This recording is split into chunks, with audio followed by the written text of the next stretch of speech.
আপনারা অনেকেই তো ওল পছন্দ করেন না, একবার এইভাবে ওলের তরকারিটা করে দেখুন তো কেমন লাগে। প্রথমে আলু ও ওলকচুগুলোকে ছোট ছোট টুকরো করে নিলাম। তারপর ভালো করে জলে ধুয়ে নিয়ে গরম জলে সামান্য নুন হলুদ দিয়ে ঢেকে সেদ্ধ করে ছেঁকে নিলাম।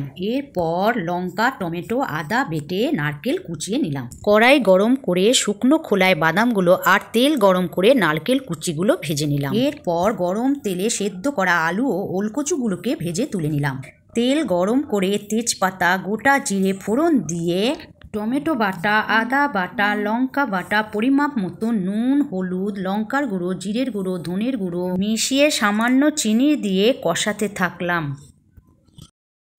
তেল ছেড়ে এলে সামান্য জল দিয়ে নাড়িয়ে ভেজে রাখা আলু ও ওল নারকেল বাদামগুলো দিয়ে নাড়িয়ে নিয়ে গরম মশলা দিয়ে ঢেকে দিলাম। ফুটে এলেই আজকের ওল আলু নিরামিষ রান্না রেডি। আমাদের বাড়ির প্রত্যেকেরই এই রান্নাটা খুব ভালো লাগে। আপনারা অবশ্যই এই রান্নাটা ট্রাই করে দেখবেন। এরকম সুস্বাদু রান্না দেখার জন্য অবশ্যই আমাকে লাইক শেয়ার কমেন্ট সাবস্ক্রাইব করে দেবেন। ধন্যবাদ।